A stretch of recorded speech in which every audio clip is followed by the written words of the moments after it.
sih kekurangan dan kelebihan dari bor merek Bosch yang tipe GSP 100 offline ini? Yang pertama, baut, mata bor, dan logo Hammer.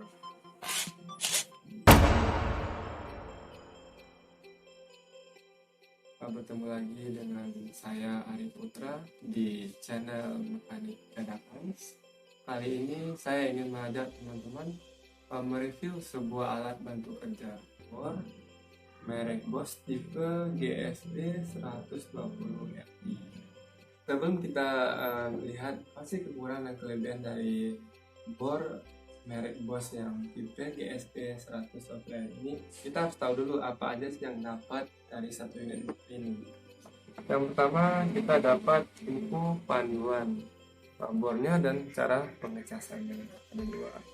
Dan yang tidak lupa itu kita dapat satu unit garansi dari toko, satu set bor mainnya, terus satu baterai serep dengan langsung merek Bosch, dan yang tidak lupa itu cas chargernya ada di sini.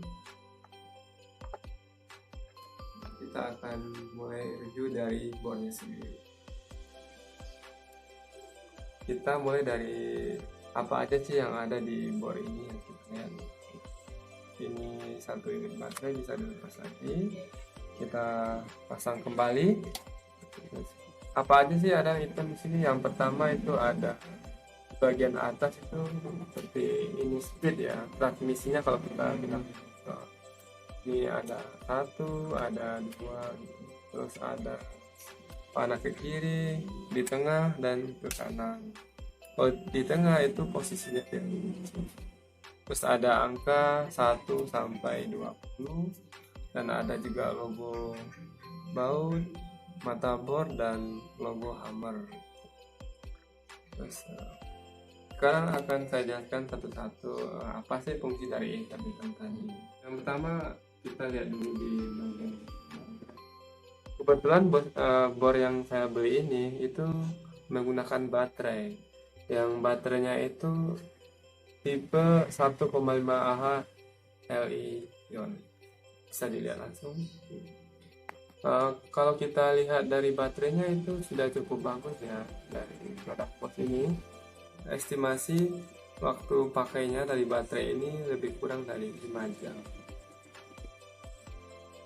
Sekarang kita masukkan baterainya, cukup simpel ya. Terus kita coba berfungsi dengan normal, di belakang, terus di tengah dia akan mengunci.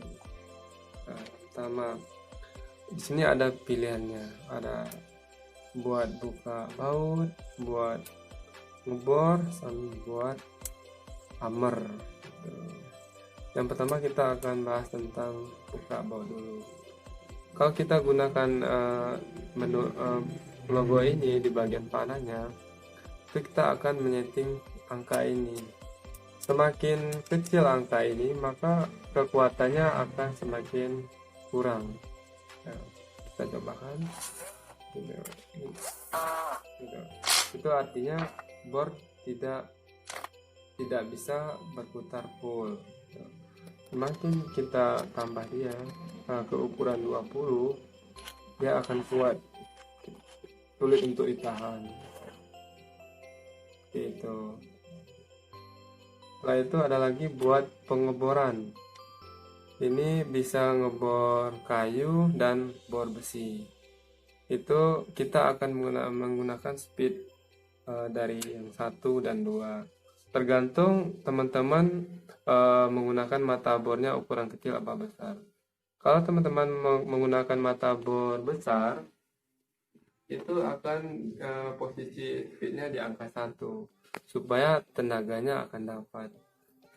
Sebaliknya, jika teman-teman menggunakan mata bor yang kecil, itu nanti akan dipindahkan kepada posisi angka 2. Begitu sesuai kebutuhan kita untuk transmisi ini.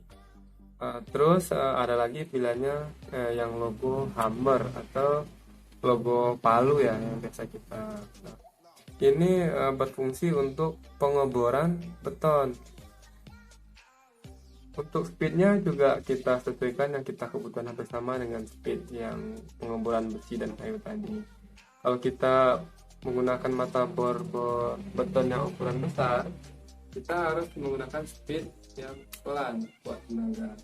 Kalau mata bor beton kita kecil, kita cukup menggunakan kecepatan yang angka 2. Kebetulan bor yang saya miliki ini itu maksimal menggunakan mata bor itu 10 mili.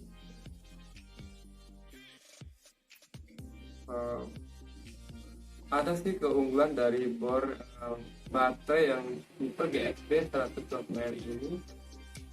Dia sudah berbeda dengan yang lainnya. Biasanya kalau kita masang mata bor itu pasti ada alat tambahan yang buat buka cutnya ini atau kepala bornya ini buat pemasangan bor. Tapi kalau untuk bor ini yang tipe yang saya beli ini itu sangat simple. Kalau kita ingin membuka atau memasang mata bor tambahannya, kita cukup mengarahkan putaran dari bor ini. Kalau buat buka kita arahkan ke kiri, kalau buat masang kita ke kanan. Kita coba ya. Saat ini posisinya akan membuka. Kalau kita arahkan ke kanan, dia akan menutup. Cukup kita tahan di sini. Dia sudah berkunci dan kuat. Lebih simpelnya kita cobakan dengan bor ya, dengan mata. Kebetulan kemarin yang saya beli itu paket mata bor yang cukup komplit ya teman-teman. Di sini ada mata bor kayu. Ini sudah ada dari 3 sampai 8 dan ada mata bor besi dari 2 sampai 5 mili. Dan juga ada mata bor beton dari 4 sampai 8. Yang tidak lupa itu ada buat ngencang baut ya. Ada obeng plus, ada min, ada semacam kunci L yang bunga ya gitu ya. Terus tambah hooknya juga ada, holdernya kalau kita seperti holder buat penyambungan pembuka baut, tergantung kita butuhnya M berapa gitu. Dengan yang saya dapat ini dapat M71, M81 dan M10. Jadi kalau teman-teman ingin memasang atap atau rangkaian baja ringan ya, itu udah bisa menggunakan bor ini. Karena teman-teman sudah mendapatkan holdernya. Kita coba pasang ya. Cukup kita taruh di depan,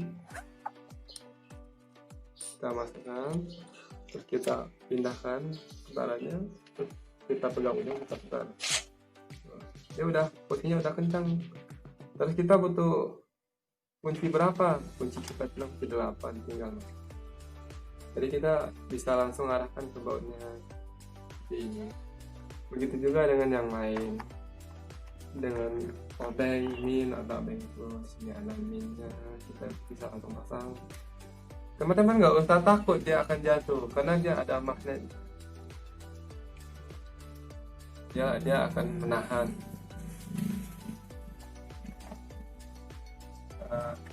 Sekali lagi kita coba mata bor, kita buka buat.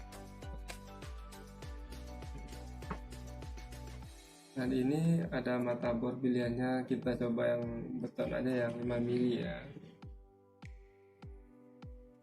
Nah, cukup dimasukkan ke dalam, kita pegang bagian depannya.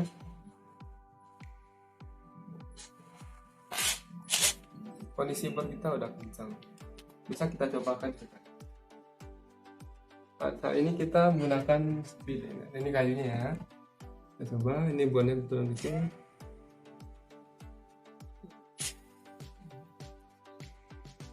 Jadi tergantung dari kebutuhan dari nanti teman-teman menggunakan mata bor 5 atau 8 atau 10. Teman-teman biasanya tahu kan ya, kalau bor itu satu bor satu kegunaan. Tapi kalau satu bor ini bisa buat 3 kegunaan yang tak ada. keuntungannya apa aja sih saya bisa menggunakan board ini? Yang pertama, kita tidak membutuhkan kabel atau kabel tambahan panjang buat menggunakannya. Yang kedua, dia lebih simple, lebih gampang nih buat kita pegang. Dan yang ketiga, keuntungannya buat pengunci matabornya kita tidak menggunakan alat tambahan lagi, cukup kita memutar bagian kepala luarnya. Kita tidak perlu menahan bagian belakangnya karena dia sudah tertahan sendiri, atau yang lebih cepat kita cukup menyalakan mesin sendiri. Langsung terkunci matabar kita.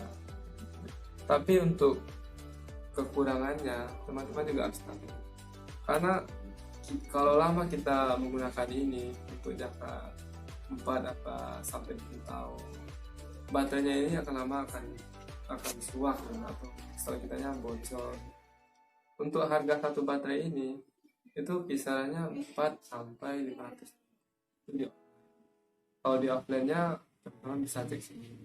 Untuk harga dari board ini, kebetulan saya belinya kan satu paket, itu berkisaran 1,4.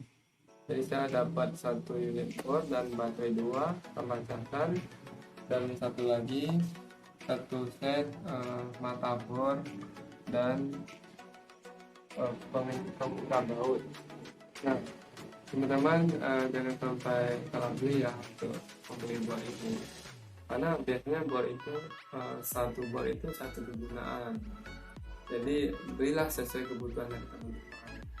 Kalau teman-teman ingin buat pengeboran besi, belilah board yang buat pengeboran besi.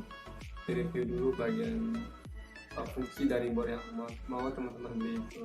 Atau untuk teman-teman yang mau satu alat untuk 3 kegunaan, nah ini pas lah buat teman-teman yang board tipe GSB 120L. Oke teman-teman, ini bukan iklan ya, ini hanya sekedar referensi buat teman-teman. Assalamualaikum.